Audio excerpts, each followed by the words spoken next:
Okay, hello mga kabayan ka-updates and welcome back to my channel. Ayan, so as you can see po sa ating thumbnail, tayo nga po ay magkaaroon ng walking tour dito nga po mismo sa Ice Tower. From Mall of Asia to Ice Tower. So mapapansin nyo nga po kabayan ka-updates, nasa Mall of Asia nga po ako ngayon.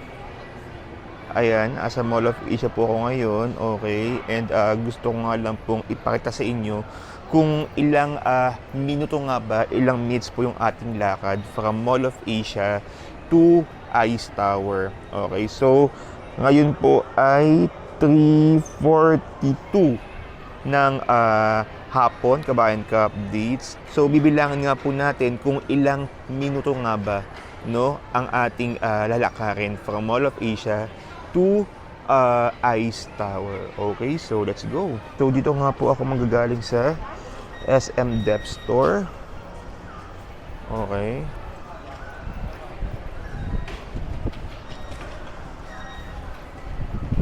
So lakad-lakad muna tayo.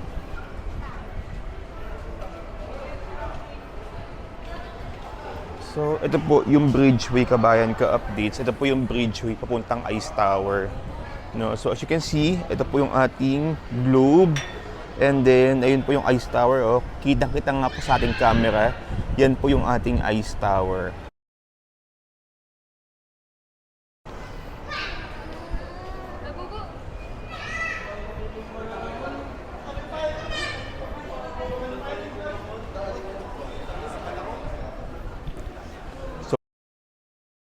So tuloy nga po tayo sa ating paglalakad kabayan ka-updates. Ayan.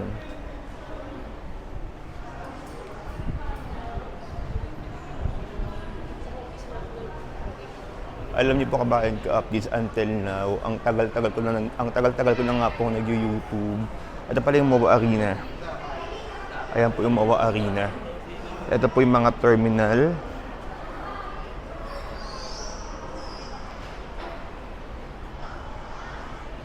Alam niyo po kabayan ka-updates, ang tagal-tagal ko na nga pong nag-YouTube, pero until now, nahihiya pa rin talaga ako.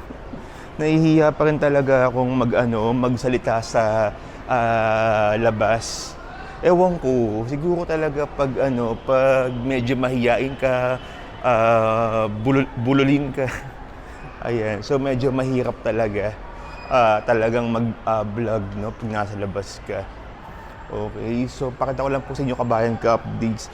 Ito yung pinaka-favorite kong part. Kapag dumadaan po ako dito sa bridge na to, hindi ko maiwasang hindi tumingin nga po dito sa globe. Ayan.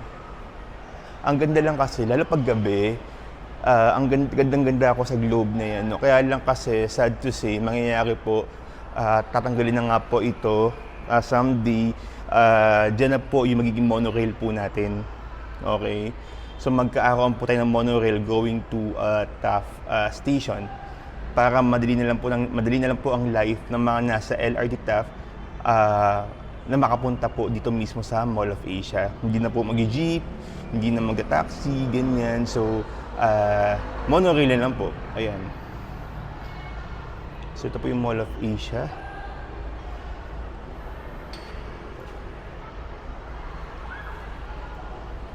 Okay, actually kabayan ka-updates, Monday po ngayon. It's November 18, 2024. Okay, and medyo konti lang po yung tao ngayon sa MOA. Konti lang po yung tao, pero kasi siguro Monday. Oo, Monday po ngayon. And 37 days to go na nga lang po kabayan ka-updates, Pasko na. Naku, advance Merry Christmas po sa lahat po ng mga kabayan ka-updates ko na nasa ibang bansa. Merry Christmas po, advance Merry Christmas po sa inyong lahat. Okay, and siyempre sa mga nasa Pilipinas, ayan, Merry Christmas po. Advance Merry Christmas po sa inyong lahat. Okay. So actually po kabayan ka-updates, bukas po ng alas 11 yung ating flight papuntang Iloilo para dalawin nga po natin or puntahan nga po natin yung actual site ng Style Residences. So malapit na nga po tayo. Time check is 4:47. Ayan. So So pakita ko lang po ito. So ito po yung C Residences. Ayan, so yan po yung C Residences. So shout out po sa lahat po ng mga nasa C Residences. Actually, kabayan ka-updates, ilang beso na nga pong sinasabi sa inyo ito. Every time talaga na dumadaan ako ng Mall of Asia. Or di kaya dumadaan po ako dito kapag ako po papasok sa office. Yung kalsada nga po dyan. Minsan, binabagal ko nga talaga yung hinto ko para lang masilip itong Ice Tower kasi ang ganda talaga niya, lalo sa personal. Sa lahat ng mga project ng SMDC, kabayan ka-updates, dito talaga ako na-amaze kasi level up, no? Level up po yung building design. Sobrang simple lang po niya pero napaka-elegante po na itsura. Lalo nga po pag sa personal, kabayan ka-updates at saka pag natatamaan po ng araw, like sunset, ang tingkad ng pagka-blue ng mga bintana ng glass window, para siyang ice cube. Ganun talaga yung itsura niya, kabayan ka-updates, no? So ako super excited nga po, kabayan ka-updates, na makapag-turnover nga po yung ilan sa mga clients na nakakuha nga po dito kasi ang dami ko na talaga naisip na plano para po sa kanilang mga Airbnb journey. Ayan. So, kabayan ka-updates, ang dami ko na nasayang na oras, saba na po tayo. Oo. Sabi ko, bibilangan ko ng oras kung ilang minuto yung ating lakad. Pero ang dami kong chika, ang dami kong talk show. Kaya kung ano-ano mga, kaya delay po yung ating oras. Okay. So, meron po ditong elevator, kung tamad kayo umakyat po nga ba, papuntang MOA. Ayan, elevator po kayo dyan.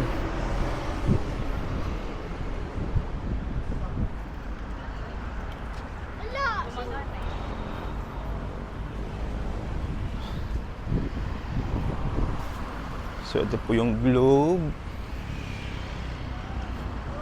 Sa lahat po ng mga OFWs, ayan, kung makakauwi kayo dito, uwi naman kayo dito, wag po ko trabaho. Then, explore niyo po yung buong lugar na ito, lalong-lalo na nga po itong Mall of Asia kasi ang ganda, ang dami pang mga mangyayari dito, kabayan ka-updates, no?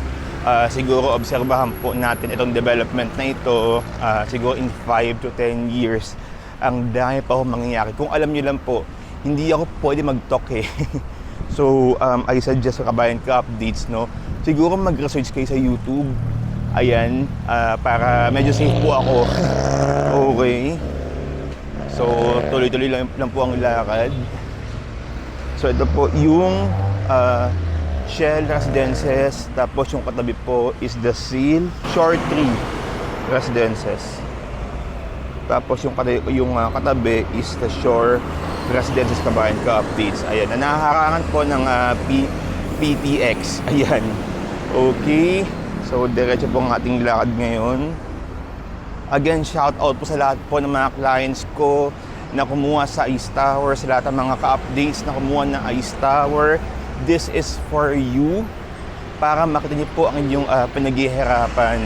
Ayan, para makita niyo nga po kung kamusta na nga po ang inyong property hinuhulog-hulugan. Ayan, no, ang lapit na.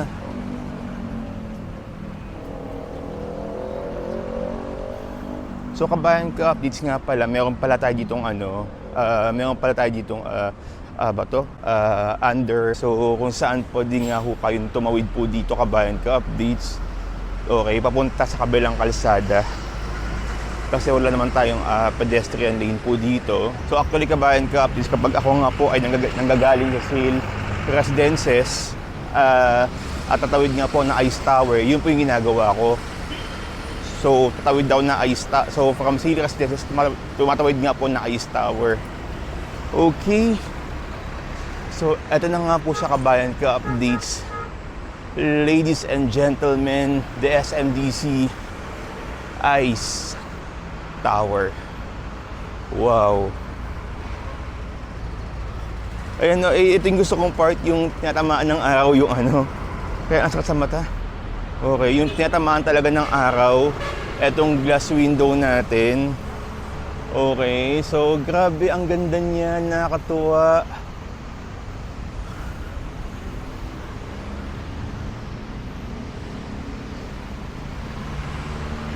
So, ito yung C Residences, ayan. So, ito yung mga units na facing Mall of Asia, Kabayan Ka-updates na talagang inubos na nga talaga natin. No, inubos na nga talaga natin kasi nga sabi ko, kung may client man ako nakukuha na Ice Tower, dalawa lang ang pipilian ko talaga. The Mall of Asia and the facing Mall of Asia and the facing Manila. Okay, so naubos na nga talaga to Kabayan Ka-updates, pero may mga nare-reopen, pero ayun, hopefully may ma-open pa, no? Pero ngayon nga Kabayan Ka-updates, ubos na. Ayan, ako sa lahat po ng mga nasa facing Manila na unit owners, kuha din kayo dito sa facing Mall of Asia, again, kung may ma-open. Oo, kasi ang ganda talaga nito Kabayan Ka-updates. And of course, sa lahat ng mga nasa Mall of Asia facing, kumuha din kayo ng facing Manila. Ayan. Kasi ito po Kabayan Ka-updates. So, lalo po yung nasa 49 pababa. Okay, ito po imagine nyo yung first 3 units na 40, I think 46 to 49. May view kayo dito Kabayan Ka-updates sa part na ito. Ayan. Sa part na yan, no? So, hindi ko kasi gaanong ayoko na lang mag-talk. Oh. Basta dalawang side lang kasi talaga ino-offer ko Kabayan Ka-updates. Itong facing Manila Bay and facing Manila. No? So, ang target completion niya Kabayan Ka-updates talaga is December 2024. Okay, pero sa total lang po Kabayan Ka-updates, medyo na rin talaga, patapos na rin talaga siya. Pero tingin ko ang turnover talaga ng sa mga unit owners ko or sa mga ka-updates nating mga nasa Ice Tower, siguro expect nyo po yung ating turnover is first quarter po ng 2025. Ayan, so mas maganda kung kayo po ay tapos na nga po sa inyong down payment at naayos na nga po ang inyong bank financing, nako, pwede na nga po tayo makalipat dito mismo sa Ice Tower. Okay, so may isa akong kliyente, ang plano nga po niya, babayaran na nga daw niya yung buong down payment at aayos na nga po yung kanyang bank financing.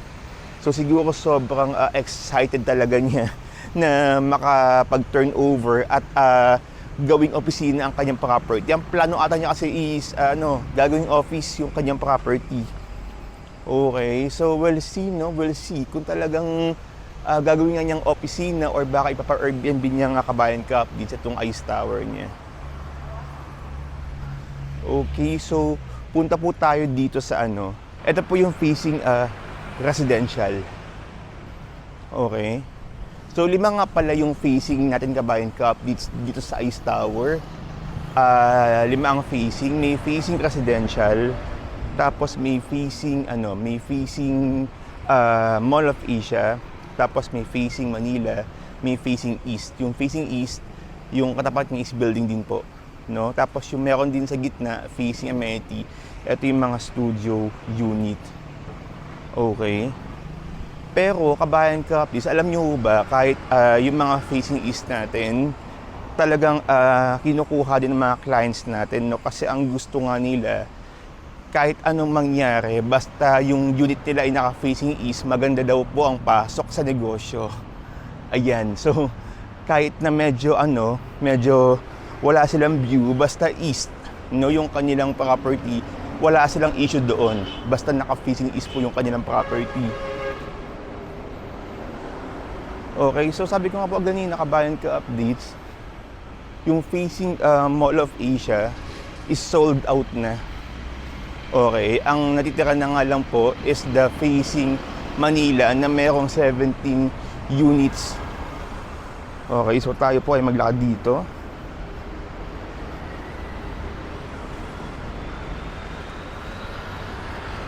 Grabe ang init po Kabayan Ka-updates, parang kahapon lang ang lakas ng ulan, ngayon po ang init naman ngayon. Okay, so ito po yung kalsada po ng EDSA. Ayan, going to Taft. So ito po yung Ice Tower. Ayan. So ito po Kabayan Ka-updates, this is the facing Manila. Okay. So daan tayo doon sa bato sa pinakababa para lang may idea kayo.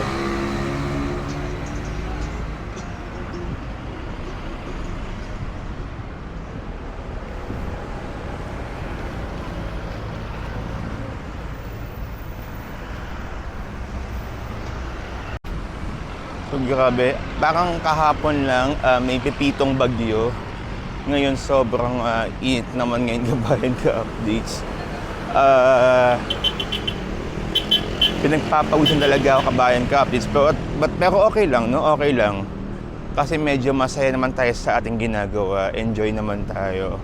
Okay, so tayo nga po ay baaba dito. Okay, sa... Ningal ako. Ayan. So dito, pababa tayo dito para makapunta nga po tayo sa kabilang kalsada. Para makita natin yung pinakamagandang view or yung kabuuan po ng building ng Ice Tower.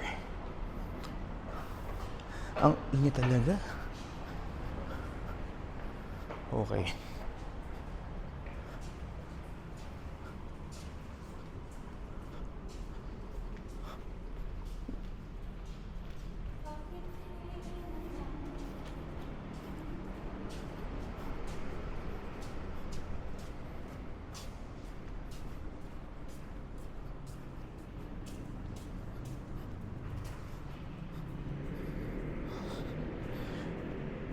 So ito po yung itsura niya kabayan ka-updates. Actually, ang maganda dito, sana lagyan nila ng mga drawing. Para medyo nakakaaliw naman. But who knows, no? In the future, may mangyayaring development dito or lagyan nila ng mga booth or tindahan para medyo masaya yung vibe dito. So tayo nga po ay aakyat na dito. Grabe. Ang hirap Pero laban lang. Okay. Tcharan! So nasa kabilang side na nga po tayo ng Mall of Asia. So ito po yung Ice Tower. Ayan o. Diyan po tayo galing kanina. Ayun sa side na yun. Ayan. Diyan po tayo galing kanina. Then, ito po yung Ice Tower. Reso. So, this is the facing Manila. Ayan. Ay, Mall of Asia pala ba? Facing Manila. Facing Mall of Asia. So, this is the facing Mall of Asia. So, ito po yung facing Manila. And ito po yung Mall of Asia kabayan ka-updates na naging parte na nga po ng itinerary ng bawat turista ng mga OFWs kapag sila nga po ay pupunta rito. Hindi talaga pwedeng hindi talaga pwedeng hindi sila pupunta ng Mall of Asia. Okay, and syempre kapag kapag pupunta nga po ng Mall of Asia, hindi pwedeng hindi kayo mag-i-stay, no? Or magkakaroon ng staycation unit na malapit nga po sa Mall of Asia kesa sa mga mamahaling hotel. Diyos ko, Lord, ang mamahal, mga 10 to 15,000 pesos. Okay.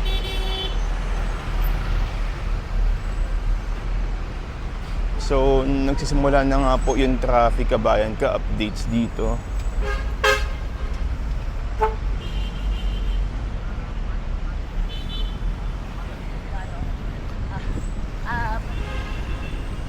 Actually, nakapark ako sa Mall of Asia.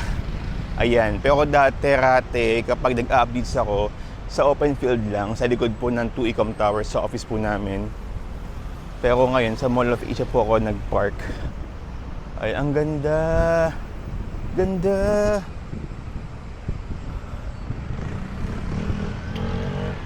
So, ito yung facing east kabayan ka-updates. Ito po yung facing east. Hindi ko nga lang pwedeng ipasilip sa inyo kasi wala naman po pwedeng pasukan dyan.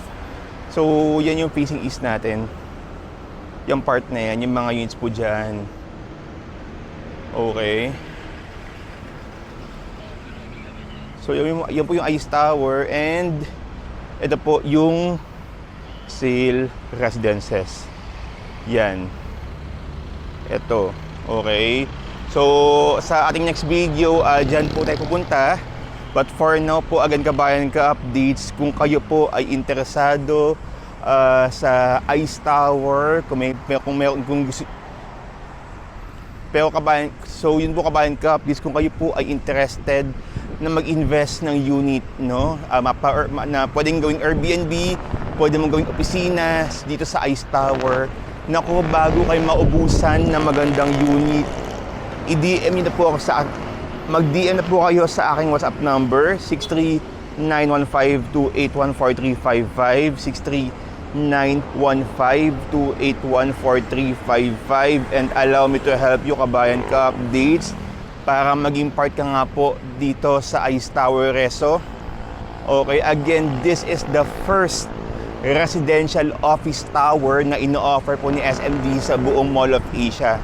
Okay, so nag-iisa lang po ito kabayan ka-updates. So, ito lang po yung project na kung kayo po ay may planong gawing opisina ang inyong property, pwede nyo gawin, no? Pwede nyo gawing opisina ang inyong property.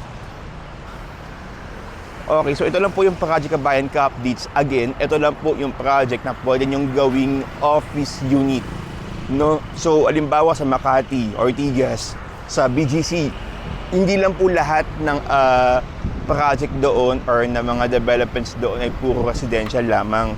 So meron din po mga office tower or office spaces po, no? So dito sa Ice Tower, may mga office space na po tayo dito. Kung meron kayong negosyo, pwede din gawing business, no? Or office ang inyong unit po dito, or di naman kayo ang gusto niyo ipa-Airbnb ang inyong property, pwede rin po. Ayan, so natin yung nga po kabayan ka-updates. Naglakad po ako dito kanina sa bandang bridge na yan, from Mall of Asia. Siguro kung lalakarin ko po siya na wala pong chika, na wala pong usap-usap, siguro kaya po ng mga 5 to 7 minutes walk, ang lapit lang. Okay? So kaya po again, kung kayo po ay interesado about this sa Ice Tower Reso, please DM me on WhatsApp, that's 6391528143555, 6391528143555. Again kabayan ka-updates, kung kayo po ay bago lang po sa aking YouTube channel, please don't forget to subscribe to my channel for more SMDC videos and updates. And huwag niyo rin po kalimutan ang aking podcast every Friday 11 PM dyan po mismo sa YouTube channel, Apple Podcast and Spotify. Muli po ako po inyong Virtual Associate Sales Director Justin Nakacheda, your forever kabayan ka-updates na lagi nga po nagpapaalala po sa inyo kabayan ka-updates. Sabay-sabay nga po tayong lumipad, umangat at mangarap. Again, kita-kits po ulit tayo on my next video. Dito lang po. Hindi pala to SMDC updates, no? Okay, so see you again po kabayan ka-updates. Ito po yung ating susunod na updates. Ayan. Ito po ang walking tour sa Sale Residences. Okay? So again, maraming salamat. Stay safe and happy investing everyone. Bye!